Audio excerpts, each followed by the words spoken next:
What is up, everybody? We're on day 43 of our Bible in a Year series. We are in Numbers, number 7 today, going through Numbers 9. So we are moving right along. We will just jump straight into it. No need to dilly-dally. Okay. On the day, let me make sure I'm in the right. Okay, yeah. On the day Moses finished setting up the tabernacle, he anointed and consecrated it and all its furnishings, along with the altar and all its utensils. After he anointed and consecrated these things, the leaders of Israel, the heads of their ancestral families, presented an offering. They were the tribal leaders who supervised the registration. They brought as their offering before the Lord 6 covered carts and 12 oxen, a cart from every 2 leaders and an ox from each one, and presented them in front of the tabernacle. The Lord said to Moses, "Accept these from them to be used in the work of the tent of meeting, and give this offering to the Levites, to each division according to their service." So Moses took the carts and oxen and gave them to the Levites. He gave I can't read. He gave the Gershonites 2 carts and 4 oxen corresponding to their service, and gave the Merar, not Mer, Merar, I don't know, Merarites 4 carts and 8 oxen corresponding to their service, under the direction of Ithamar, son of Aaron, the priest. But he did not give any to the Kohathites, since their responsibility was service related to the holy objects carried on their shoulders. The leaders also presented the dedication gift for the altar when it was anointed. The leaders presented their offerings in front of the altar. So what we see again, God is providing through these other tribes, providing a way for the Levitical priests to do what they are supposed to do. Verse 11, the Lord told Moses each day have one leader present his offering for the dedication of the altar. The one who presented his offering on the first day was Nahshon, son of Amminadab, from the tribe of Judah. His offering was 1 silver dish weighing 3¼ pounds, and 1 silver basin weighing 1¾ pounds, measured by the standard sanctuary shekel, both of them full of fine flour mixed with oil for a grain offering, 1 gold bowl weighing 4 ounces, full of incense, 1 young bull, 1 ram, and 1 male lamb a year old for a burnt offering, 1 male goat for a sin offering, and 2 bulls, 5 rams, 5 male goats, and 5 male lambs a year old for the fellowship sacrifice. This was the offering for Nahshon, son of Amminadab. These names. On the second day, Nathaniel, son of Zuar, leader of the Issachar, presented an offering. As his offering, he presented 1 silver dish weighing 3¼ pounds and 1 silver basin weighing 1¾ pounds, measured by the standard sanctuary shekel, both of them full of fine flour mixed with oil for a grain offering, and 1 gold bowl weighing 4 ounces, full of incense, 1 young bull, 1 ram, and 1 male lamb a year old for a burnt offering, 1 male goat for a sin offering, and 2 bulls, 5 rams, and 5 male goats, and 5 male lambs a year old for the fellowship sacrifice. This was the offering of Nathaniel, son of Zuar. On the third day, Eliab, son of Helion, leader of the Zebulunites, presented an offering. His offering was 1 silver dish weighing 3¼ pounds and 1 silver basin weighing 1¾ pounds, measured by the standard standard. Okay, I was right. Measured by the standard sanctuary shekel. I thought I got off and just started randomly saying that because I mixed up my camera is like right in front of my screen, so sometimes I get off. Okay.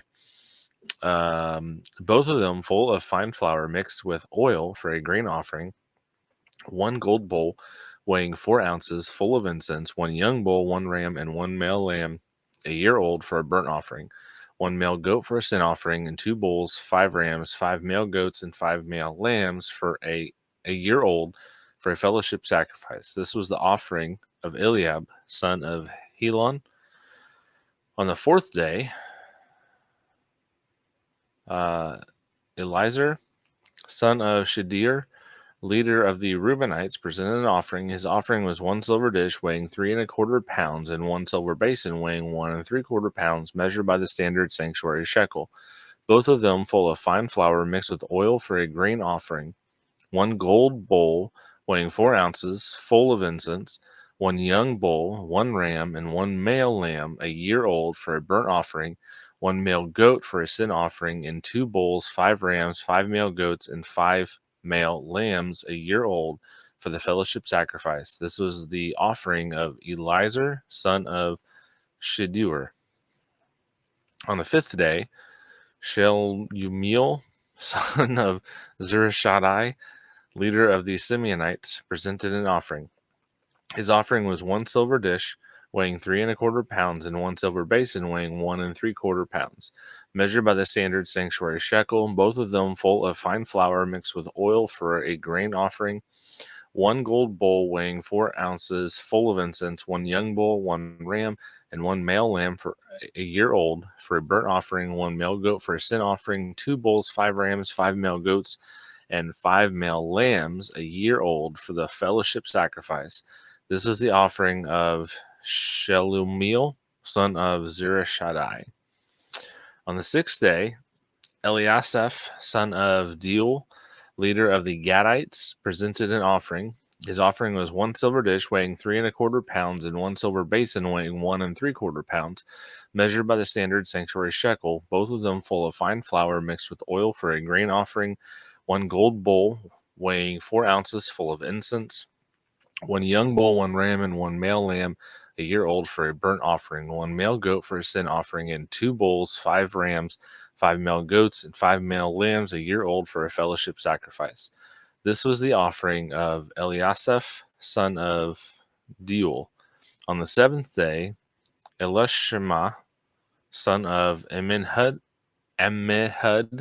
leader of the Ephraimites, presented an offering.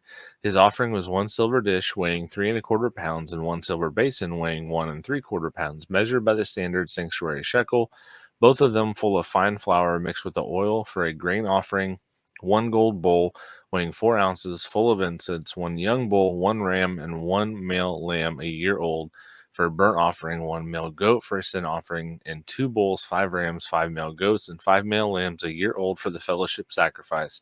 This was the offering of Elishama, son of Ammihud. Now,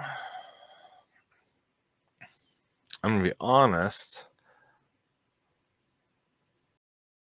I know there's probably some reason why. I mean, I'm sure, picked up every single one of these is the same thing. Every single person, not person, well, I mean person, but every single tribe is offering the same thing, right? I'm sure there's some reason behind that, but I'm not entirely sure what that is.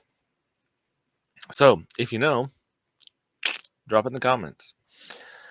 On the 8th day, Gamaliel, son of Pedasur, man, um, leader of the Manassites, presented an offering. His offering was 1 silver dish weighing 3¼ pounds, and 1 silver basin weighing 1¾ pounds, measured by the standard sanctuary shekel, both of them full of fine flour mixed with oil for a grain offering, one gold bowl weighing 4 ounces, full of incense, one young bull, one ram, one male lamb, a year old, for a burnt offering, one male goat for a sin offering, 2 bulls, 5 rams, 5 male goats, and 5 male lambs, a year old, for the fellowship sacrifice. This was the offering of Gamaliel, son of Pedasur. On the ninth day, Ab- Abed, Abidam, Abidan, son of Gideoni, leader of the Benjaminites, presented an offering. His offering was one silver dish weighing 3¼ pounds, one silver basin weighing 1¾ pounds, measured by the standard sanctuary shekel, both of them full of fine flour mixed with the oil for a grain offering, one gold bowl weighing 4 ounces full of incense, one young bull, one ram, and one male lamb, a year old, for a burnt offering, one male goat for a sin offering, 2 bulls, 5 rams, 5 male goats, and 5 male lambs for a year old for the fellowship sacrifice. This was the offering of Abidan, son of Gideoni. I'll be honest, I would rather read all the rest of it and not hit the names, because I know I am butchering these names like terribly, terribly. Um, I think so. Just thinking through this as we're reading, I think part of why we might see all these listed and all of them giving the same thing, it's a fairly significant what they're giving, right? And it's covering kind of the stretch of different sacrifices that we've seen. Um, we see that they're giving a grain offering, they're giving a burnt offering, they're giving for a sin offering, fellowship sacrifice. So they're hitting like kind of across the spectrum there. Maybe that's part of it. They're giving for every area, and everyone's giving the same thing, so it's kind of a equal spread among all the nations. On the 10th day, Ahaziah, son of Amishadai, leader of the Danites, presented an offering. His offering was one silver dish weighing 3¼ pounds, one silver basin weighing 1¾ pounds, measured by the standard sanctuary shekel, both of them full of fine flour mixed with oil for a grain offering, one gold bowl weighing 4 ounces full of incense, one young bull, one ram, and one male lamb, a year old, for a burnt offering, one male goat for a sin offering, and 2 bulls, 5 rams, 5 male goats, and 5 male lambs, a year old, for the fellowship sacrifice. This is the offering for Ahaziah, son of Amishadai.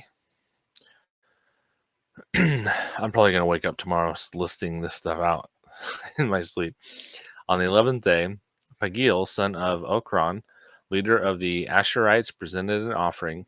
His offering was one silver dish weighing 3¼ pounds, one silver basin weighing 1¾ pounds, measured by the standard sanctuary shekel, both of them full of fine flour mixed with oil for a grain offering, one gold bowl weighing 4 ounces full of incense, one young bull, one ram, and one male lamb, a year old, for a burnt offering, one male goat for a sin offering, 2 bulls, 5 rams, 5 male goats, and 5 male lambs, a year old, for a fellowship sacrifice. This was the offering of Pagiel, son of Okran. On the 12th day, Ahira, son of Enan, leader of the Naphtalites, presented an offering. His offering was one silver dish weighing 3¼ pounds, one silver basin weighing 1¾ pounds, measured by the standard sanctuary shekel, both of them full of fine flour with oil, mixed with oil for a grain offering, one gold bowl weighing 4 ounces full of incense, one young bull, one ram, and one male lamb, a year old, for a burnt offering, one male goat for a sin offering, and 2 bulls, 5 rams, 5 male goats, and 5 male lambs, a year old, for the fellowship sacrifice. This was the offering of Ahira, son of Enan. This was the dedication gift from the leaders of Israel for the altar when it was anointed: 12 silver dishes, 12 silver basins, and 12 gold bowls. Each silver dish weighed 3¼ pounds, and each basin was 1¾ pounds. The total weight of the silver articles was 60 pounds. Measured by the standard sanctuary shekel, the 12 gold bowls full of incense each weighed 4 ounces, measured by the standard sanctuary shekel. Total weight of the gold bowls was 3 pounds. All the livestock for the burnt offering totaled 12 bulls, 12 rams, and 12 male lambs a year old, with their grain offerings, and 12 male goats for their sin offerings. All the livestock for the fellowship sacrifice totaled 24 bulls, 60 rams, 60 male goats, and 60 male lambs a year old. This was the dedication gift for the altar after it was anointed. When Moses entered the tent of meeting to speak with the Lord, he heard the voice speaking to him from above the mercy seat that was on the ark of the testimony from between the two cherubim. He spoke to him that way. Okay, Numbers 8. Then the Lord spoke to Moses, Speak to Aaron, and tell him, when you set up the lamps, the 7 lamps are to give light in front of the lampstand. So Aaron did this. He set up his lamps to give light in front of the lampstand, just as the Lord had commanded Moses. This is the way the lampstand was made. It was a hammered work of gold, hammered from its base to its flower petals. The lampstand was made according to the pattern the Lord had shown Moses. The Lord spoke to Moses, Take the Levites from among the Israelites and ceremonially cleanse them. Do this to them for their purification. Sprinkle them with their purification water. Have them shave their entire bodies and wash their clothes, and so purify themselves. They are to take a young bull and its grain offering of fine flour mixed with oil, and you are to take a second young bull for a sin offering. Bring the Levites before the tent of meeting and assemble the entire Israelite community. Then present the Levites before the Lord and have the Israelites lay their hands on them. Aaron is to present the Levites before the Lord as a presentation offering from the Israelites so that they may perform the Lord's work. Next, the Levites are to lay their hands on the heads of the bulls, sacrifice one as a sin offering and the other as a burnt offering to the Lord to make atonement for the Levites. You are to have the Levites stand before Aaron and his sons, and you are to present them before the Lord as a presentation offering. In this way, you are to separate the Levites from the rest of the Israelites so that the Levites will belong to me. After that, the Levites may come to serve at the tent of meeting once you have ceremonially cleansed them and presented them as a presentation offering, for they have been exclusively assigned to me from the Israelites.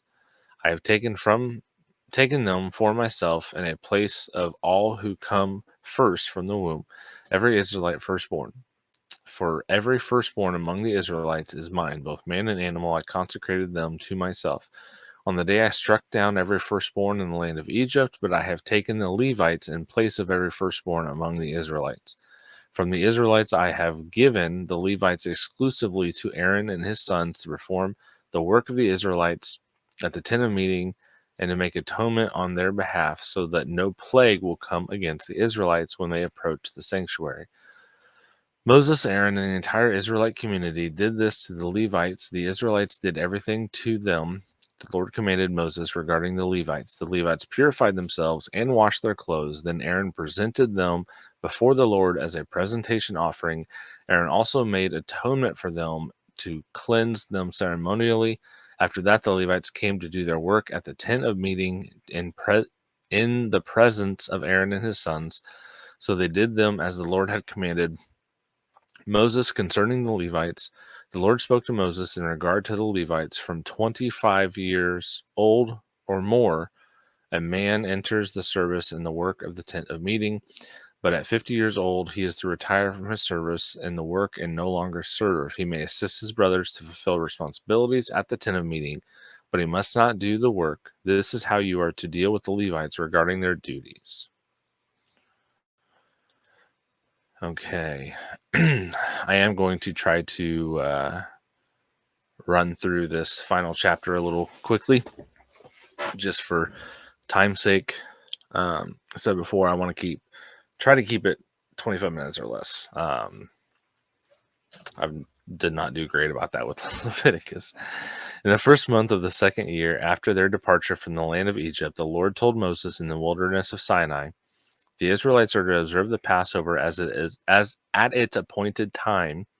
You must observe it at its appointed time on the 14th day of the month at twilight. You are to observe it according to all its statutes and ordinances. So Moses told the Israelites to observe the Passover, and they observed it in the first month on the 14th day at twilight in the wilderness of Sinai. The Israelites did everything as the Lord had commanded Moses. But there were some men who were unclean because of a human corpse, so they could not observe the Passover on that day. These men came before Moses and Aaron the same day and said to him, We are unclean because of a human corpse. Why should we be excluded from presenting the Lord's offering at its appointed time with the other Israelites?" Moses replied to them, "Wait here until I hear what the Lord commands for you." The Lord spoke to Moses, "Tell the Israelites, when any one of you or your descendants is unclean because of a corpse, or is on a distant journey, he may still observe the Passover to the Lord. Such people are to observe it in the second month of the 14th day at twilight. They are to eat the animal with unleavened bread and bitter herbs. They may not leave any of it until morning or break any of its bones. They must observe the Passover according to all its statutes. But the man who is ceremonially clean is not on a journey and yet fails to observe the Passover is to be cut off from his people because he did not present the Lord's offering at its appointed time. That man will bear the consequences of his sin. If an alien resides with you and wants to observe the Passover to the Lord, he is to do it according to the Passover statute and its ordinances. You are to apply the same statute to both the resident alien and the native of the land. On the day the tabernacle was set up, the cloud covered the tabernacle, the tent of the testimony, and it appeared like fire above the tabernacle from evening until morning. It remained that way continuously. The cloud would cover it, appearing like a fire at night. Whenever the cloud was lifted up above the tent, the Israelites would set out at the place where the cloud stopped. There the Israelites camped. At the Lord's command, the Israelites set out. At the Lord's command, they camped. As long as the cloud stayed over the tabernacle, they camped. Even when the cloud stayed over the tabernacle many days, the Israelites carried out the Lord's requirements and did not set out. Sometimes the cloud would remain over the tabernacle for only a few days. They would camp at the Lord's command and set out at the Lord's command. Sometimes the cloud remained only from evening until morning. When the cloud lifted in the morning, they set out. Or if it remained a day and a night, they moved out when the cloud lifted. Whether it was 2 days, a month, or longer, the Israelites camped and did not set out as long as the cloud stayed over the tabernacle. But when it was lifted, they set out. They camped at the Lord's command, and they set out at the Lord's command. They carried the Lord's requirements according to his command through Moses. Okay. So, a lot of what we see there, it's about following the commands, following the instructions, going about things the way that God tells them to go about it, not just the end goal, but like the actual process by which God told them to do it. Yeah. Okay. Let's before I spill anything or go ahead and start answering questions without reading the questions. Question 1. What are the offerings brought by the leaders? And number 7 will reveal about the importance of generosity and community in our faith. So we do see, and we've talked about this before, but they were making sure that the Levites were taken care of. They were making sure that they had everything they needed in order to do what they needed to do. Right? So we see this both with the gift of the carts and the oxen that were given, but we also see this later on with the other things that were given. And I think the big thing for this is they were making sure that the priests were taken care of so that they could do what they were supposed to do. Likewise today, obviously we don't have tabernacle, like at least not like they did then. We don't have priests like they did then, but we do have our pastors. We have people on staff at our church, or we have our church, things like that. And I do think there is an element here of making sure that they are taken care of that we can take to heart and assist with. Like we've talked about before, tithing is not a biblical command for Christians today, but we are called to be generous givers, and then our church relies on us to meet the needs. Not really relies on us because they rely on God, but you are a drain on your church. You need to help provide for it financially. Question 2. How does the dedication of the Levites in this chapter challenge us to consider our own commitments to serving God and others? So it's this idea of being set apart. Israel was set apart from the other nations, but even among Israel, the Levites are set apart among the rest of the Israelites. And I think there's something to that for us. We should be set apart. We should be different. There should be something about us that stands out in contrast to everyone else in the world. There's a lot of different ways that this can look and manifest, but there should be something about us that stands in contrast to the rest of the world, and that's Jesus. Question 3. In what ways can we recognize and respond to God's guidance in our lives, similar to how the Israelites followed the cloud in Numbers 9? You're not probably going to have a cloud that you see that you just get to follow. If you did, that would sometimes make it much easier. We've talked about before, the more that you hear God's voice and follow it, the easier it's going to be for you to discern and hear God's voice and then follow it. So, being in prayer every day, reading your Bible every day, um, genuinely seeking what it is God wants you to do in your life, not just going through haphazardly. Now, I do think you can get stuck in this idea that you have to hear God to do something, and I don't think that's the case. Um, I think God gives us discernment. God gives us a mind to be able to go through and think logically about things. And so I think there's several instances, probably more so than not, where you're going to just have to make a decision, and it's going to have to be what you think is the best decision in the moment from a biblical perspective. God's going to honor if you're genuinely trying to do what you think He wants you to do. So that is it.